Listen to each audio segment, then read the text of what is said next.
Debido a que algunos problemas de la ley de Coulomb no incluyen vectores colineales, sino que tenemos que recordar el tema de la suma de un sistema de vectores no colineales, vamos a repasar rápidamente los pasos principales del procedimiento del método de las componentes para la suma de vectores y encontrar la resultante.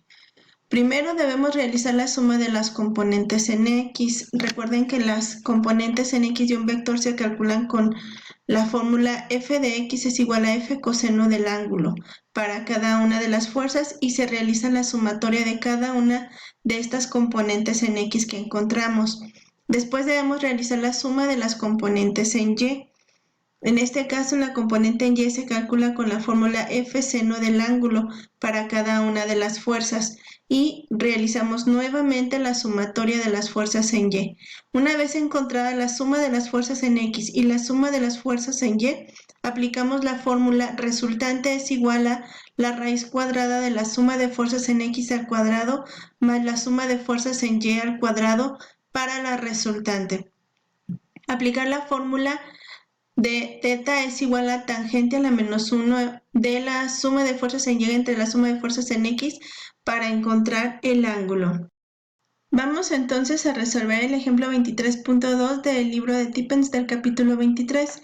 Nos dice el problema que tenemos tres cargas, una Q1 igual a más 4 por 10 a la menos 9 coulombs, que bien pudimos haberle llamado 4 nanocoulombs. Recuerden que nano es por 10 a la menos 9, una Q2 igual a menos 6 por 10 a la menos 9 coulombs y una Q3 igual a menos 8 por 10 a la menos 9 coulombs. Están separadas como se muestra aquí en la figura. ¿Cuál es la fuerza resultante sobre Q3? Hay que poner atención al punto de referencia sobre el cual quieren que yo calcule la fuerza de resultante. En este caso es sobre Q3 y quieren que calcule la resultante debido a la acción de estas otras dos cargas. El problema nos sugiere que primero tracemos como un diagrama de cómo quedarían las fuerzas por la influencia de estas otras dos cargas. Recuerden que la fórmula de la ley de Coulomb solamente incluye dos cargas, por lo tanto voy a tener que aplicar la fórmula para Q1 y Q3 y otra fórmula para Q2 y Q3. Q1 con Q3 se atraen porque son de signos diferentes, pero la fuerza que a mí me interesa es sobre el punto que me piden calcular la resultante, es decir, sobre Q3. Pues sobre Q3 la fuerza es de atracción hacia donde se encuentra Q1, es decir, en la dirección que indica aquí este vector. Q3 con respecto a Q2 pues son dos cargas negativas y por lo tanto se rechazan. Por lo tanto, Q3 con respecto a Q2 tiene una fuerza de rechazo que va hacia la derecha. Sobre Q3 la acción de la fuerza va hacia la derecha. Luego, pues nos piden que grafiquemos estos dos vectores. Y ya tenemos que F2 está sobre el eje X, pero F1 está en el segundo cuadrante con un ángulo de 37 grados. El libro hace el mismo procedimiento que yo les comenté, pero lo primero que hay que hacer es calcular la fuerza debido a la carga 1 y 3 y la carga 2 y 3. Entonces, aquí le llama F1. Yo le hubiera llamado a esta la fuerza subíndice 1, 3, y entonces tenemos que vamos a utilizar las cargas Q1 y Q3 y la distancia que hay entre ellas. Vamos a ver la imagen y la distancia entre Q1 y Q3 son 10 centímetros. La tenemos que convertir a metros y por lo tanto la expresaremos como 0.1 metros la distancia.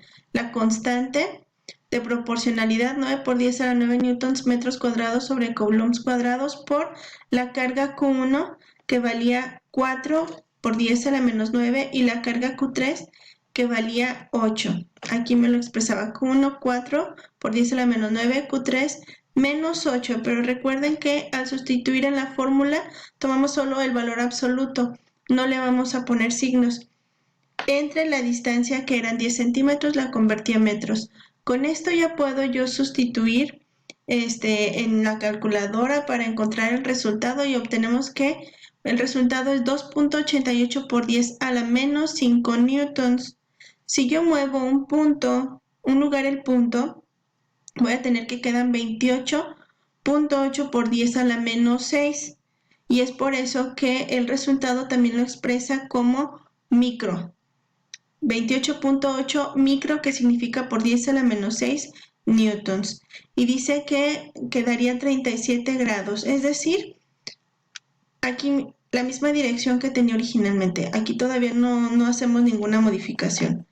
Para calcular la fuerza 2, es decir, la fuerza de repulsión debido a la carga Q2, que también es negativa, y se iría hacia la derecha, vamos a usar las cargas Q2 y Q3 al sustituir en la fórmula.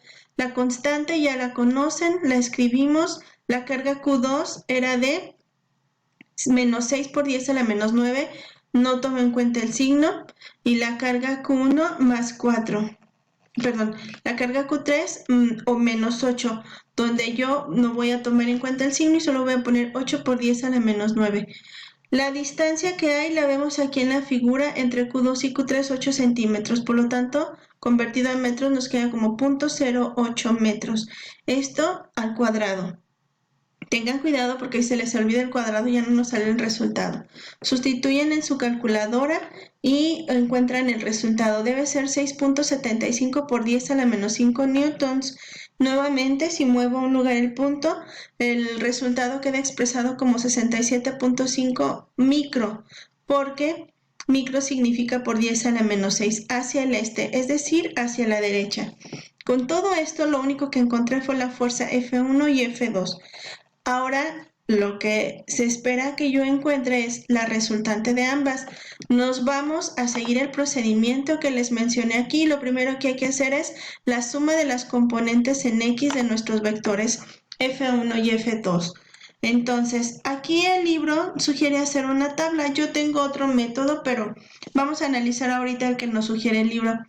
Yo lo que hago es escribir suma de fuerzas en X es igual a F1, la componente en X de F1, que sería 2.88 por 10 a la menos 5 por coseno de 37 grados, donde como va hacia el noroeste, pues yo le pondría signo negativo si es que pongo el ángulo de 37 grados. O pondría, si yo quiero poner el ángulo medido respecto a 0, me quedaría 180 menos 37, serían 143 grados. Si pongo el ángulo de 143, pongo signo positivo porque el ángulo me lo va a dar la calculadora. Entonces es importante que recuerden esa regla.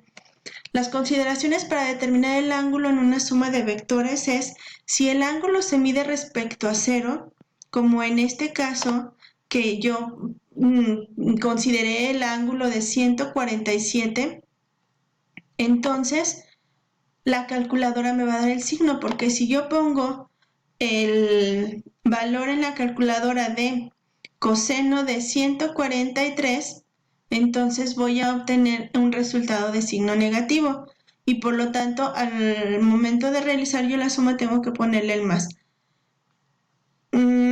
Si voy a tomar el ángulo de 37, yo debo asignarle el signo negativo. En este caso, el libro utiliza el ángulo de 37 grados. Cuando ustedes pongan en la calculadora 28.8 por 10 a la menos 6 por coseno de 37 grados, que es como se calcula la componente en X, van a tener ustedes que esto va a ser positivo. Por lo tanto, el signo negativo se lo pusieron ustedes, se lo asignan ustedes al considerar que en un eje coordenadas, si mi vector va hacia la izquierda, con respecto a X es negativo. Entonces, en la sumatoria de fuerzas en X he de ponerlo negativo. Y si mi vector va hacia la derecha, con respecto a X, nosotros tenemos que este vector debe ser positivo. Y aquí está. En la tabla podemos ver que F1 es negativo, F2 es positivo. F2 es 67.5. Si ustedes pusieran coseno de 0, pues les va a dar lo mismo porque coseno de 0 es 1. 1 por 67.5 sigue siendo 67.5. Ahora hace por último la suma de fuerzas en X y suma este menos 23 microcoulombs más 67.5 microcoulombs y el resultado son más 44.5 micronewtons, no microcoulombs, son micronewtons.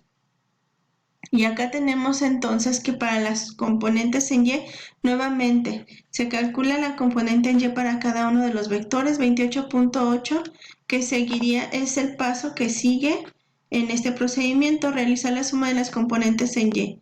El libro calcula la componente en Y con 28.8, que es el valor de mi fuerza, por seno de 37. 28.8 por seno de 37, este es el valor que da. Para la componente en Y de este vector, pues como está sobre el eje X no tiene componente en Y. Y ustedes lo pueden ver, cualquier número multiplicado por seno de 0 me va a dar 0, porque seno de 0 es 0. Entonces, al hacer la sumatoria de las componentes en Y, obtengo 17.3. Encuentro que al sustituir en la fórmula de la resultante que yo les mencionaba aquí, el siguiente paso sería encontrar la resultante aplicando esta fórmula. Y el libro lo hace. La resultante sería la raíz cuadrada de la suma de las componentes en X al cuadrado más la suma de las componentes en Y al cuadrado. Aquí al sustituirlo, el libro encuentra que el valor es 47.7 por 10 a la menos 6. También les pudo haber salido 4.77 por 10 a la menos 5 newtons y es lo mismo. También tenemos que calcular el ángulo. Recuerden que para que un vector esté completo, pues necesita aparte de su magnitud también su dirección. Entonces tenemos que encontrar el ángulo con la fórmula que yo les ponía aquí. El ángulo es igual a la tangente a la menos 1 de la suma de fuerzas en Y sobre la suma de fuerzas en X. Lo hace y encuentra que el ángulo es igual a 213 grados. En la calculadora nunca les va a dar un ángulo mayor de 90 grados. Seguramente la calculadora les va a dar 21.2 grados, pero ustedes pueden deducir que la dirección es hacia el noreste debido a que la componente en X era positiva y la componente en Y también era positiva. ¿En qué cuadrante yo tengo una componente en X y una componente en Y positivas? Las tengo en el primer cuadrante. Por lo tanto, la dirección del vector resultante es hacia el primer cuadrante y el ángulo es 21.2. Entonces aquí está mal, no pueden ser 213. Debe ser 21.3 hacia el noreste porque está medida respecto a 0 y está en el primer cuadrante. Sí, haciéndolo en la calculadora el resultado es 21.24 grados. Y debido a lo que les comento de que la componente en X, la suma de las fuerzas en X es positiva y la suma de fuerzas en Y es positiva, este resultado, este ángulo se ubica en el primer cuadrante ya que es donde tenemos que tanto X como Y son positivas.